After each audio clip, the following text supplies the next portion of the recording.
암호화폐 지갑이 그냥 내 자산을 복원하는 곳이다. 이런 생각은 이제 완전히 버려야 할 것 같습니다. 만약 여러분의 지갑이요, 그 자체가 하나의 고성능 트레이딩 앱이 된다면 어떨까요? 그것도 레버리지 선물 거래까지 가능한. 오늘 다룰 주제가 바로 그 이야기입니다. 세계 최대 거래소인 바이낸스가 자신들의 웹3 지갑에서 직접 레버리지 선물 거래를 지원하기 시작했거든요. 아, 이게 단순히 기능 하나 추가된 게 아니라 시장의 판도를 바꿀 수 있는 아주 중요한 움직임이라고 봅니다. 핵심은 딱 이 한 문장인 것 같아요.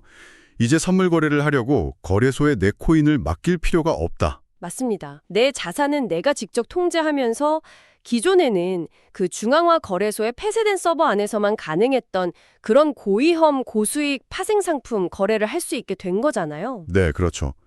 이건 중앙화 금융, 그러니까 시파이의 편리함이랑 탈중앙화 금융, 디파이의 자산 통제권, 이 둘 사이의 경계가 허물어지는 아주 결정적인 신호탄으로 볼 수 있습니다. 좋습니다. 그래서 이번 시간에는 이 새로운 기능이 정확히 뭔지, 기술적으로는 어떻게 작동하고 또 시장에는 어떤 변화를 가져올지, 그리고 뭐니 해도 가장 중요한 리스크는 무엇인지 깊이 있게 한번 파헤쳐보겠습니다. 네, 그럼 바로 본론으로 들어가 보죠. 바이낸스 월렛에 정확히 어떤 변화가 생긴 건가요? 바이낸스 월렛이 에스터라는 탈중앙화 금융, 그러니까 디파이 프로토콜하고 공식 파트너십을 맺었습니다. 에스터요? 네. 그리고 이 에스터의 기술을 통합해서 바이낸스 지갑 사용자 인터페이스 안에서 바로 레버리지 무기한 선물 거래를 할 수 있는 기능을 출시한 겁니다. 아, 그러니까 예전처럼 뭐 디파이 거래하려고 복잡한 사이트 들어가서 지갑 연결하고 막 여러 번 서명하고 이런 과정이 다 없어졌다는 거네요. 바로 그겁니다. 그냥 내가 쓰던 바이낸스 지갑 안에서 모든 게 해결된다. 사용자 경험 측면에서는 정말 큰 개선이네요. 그 점이 핵심이에요. 사용자는 익숙한 환경을 전혀 떠나지 않고도 이전에는 상상하기 어려웠던 그런 고도화된 금융 서비스를 이용할 수 있게 된 거죠. 디파이의 복잡성을 바이낸스라는 익숙한 창구 뒤로 싹 숨긴 겁니다. 그런데 이게 왜 그렇게까지 중요한가요? 솔직히 레버리지 거래 자체는 새로운 게 아니잖아요. 중앙화 거래소에서는 이미 수많은 사람들이 하고 있는 건데요. FTX 거래소 파산 사태 이후에요. 시장의 근본적인 신뢰 구조가 완전히 재편됐기 때문입니다. 아, FTX? 네. FTX 이전까지는 사실 대부분의 사람들이 세계적인 대형 거래소에 자산을 맡기는 걸 당연하게 여겼어요. 그런데 어느 날 아침에 눈을 떠보니까 세계 2위 거래소에 있던 내 자산이 파산 절차라는 블랙홀 속으로 사라져버리는 끔찍한 경험을 한 거죠. 정말 충격적인 사건이었죠. 그때 not your keys, not your coins 이 말이 다시 수면 위로 떠올랐잖아요. 맞아요. 당신의 키가 아니면 당신의 코인도 아니다. 내 자산은 내가 직접 통제해야 한다는 이 다기수탁, 셀프 커스터디 트렌드가 폭발적으로 성장한 배경이기도 하고요. 정확합니다. 근데 여기서 딜레마가 생기는 거예요. 투자자들은 자기 자산을 안전하게 보관하고 싶어 하면서도 동시에 중앙화 거래소의 그 빠른 속도, 풍부한 유동성, 편리한 사용자 경험도 포기하고 싶어 하진 않거든요. 그렇죠. 둘 다 갖고 싶은 거죠. 네, 디파이의 안전성이랑 C파이의 편리함, 이 두 마리 토끼를 다 잡고 싶어하는 강력한 수요가 생겨난 겁니다. 이번 바이낸스 월렛의 기능이 바로 그 시장의 빈틈을 정확히 파고드는 뭐랄까 하이브리드 모델인 셈이죠. 그렇군요. 그런데 원리가 궁금해요.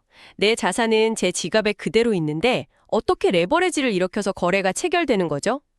중앙화 거래소는 제가 맡긴 자산을 담보로 잡고 거래를 실행하는데 여기서는 담보를 잡아두는 주체가 없잖아요?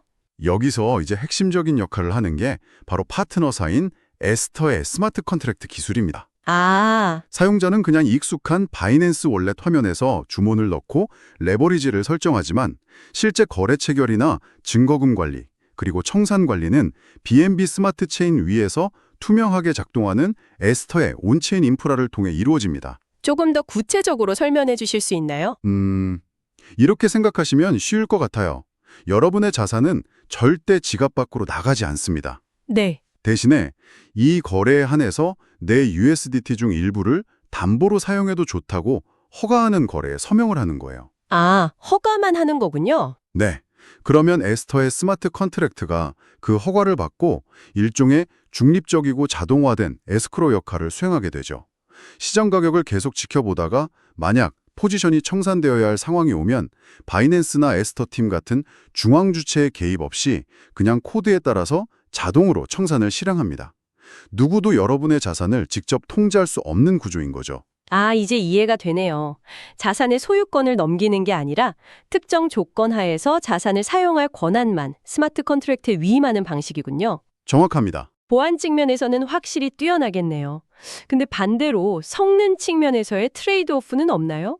모든 게 온체인에서 처리되면 중앙화 거래소보다 속도가 느리거나 가스비가 많이 들지는 않습니까? 아주 날카로운 지적이십니다. 분명히 트레이드오프가 존재하죠.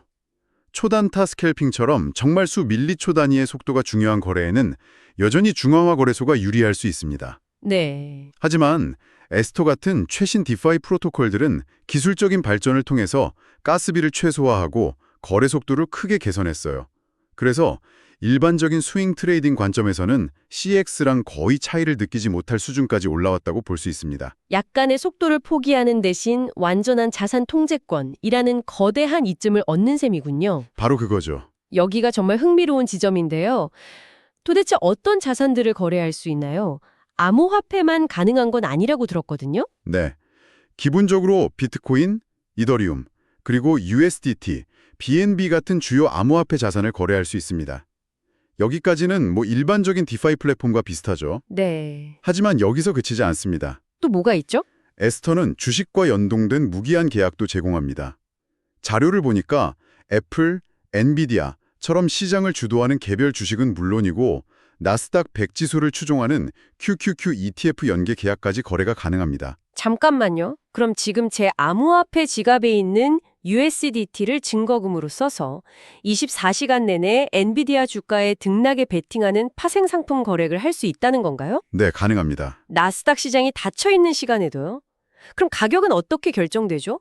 이건 완전히 새로운 차원의 이야기 같은데요? 바로 그 점이 온체인에서 멀티자산 파생 거래가 갖는 혁신적인 의미입니다.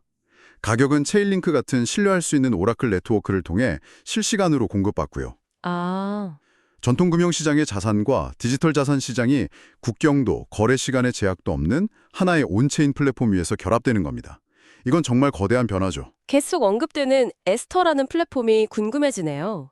갑자기 등장한 곳은 아닐 텐데 디파이 시장에서 어느 정도 위치해 있는 플레이어인가요? 에스터는 탈중앙화 무기한 선물, 소위 펍스 시장에서 이미 주요 플레이어 중 하나입니다.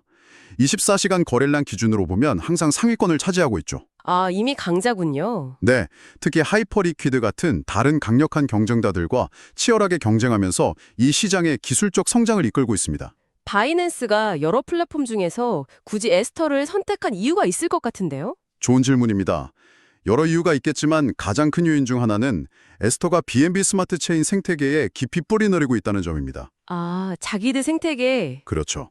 바이낸스 입장에서는 자신들의 핵심 블록체인인 BNB 체인의 사용성을 높여줄 파트너가 필요했고 에스터가 그에 가장 적합한 플레이어였던 거죠. 결국 세계 최대 거래소가 자신들의 핵심 제품인 지갑의 에스터를 통합했다는 것 자체가 디파이 생태계의 기술력과 성장 가능성을 인정한 셈입니다. 알겠습니다. 자기 수탁의 높은 레벨에지 심지어 미국 주식 거래까지 거의 완벽해 보이는데요. 하지만 이런 복잡한 시스템이 결합될 때 리스크는 곱해진다고 하죠. 사용자가 반드시 알아야 할 위험은 무엇인가요?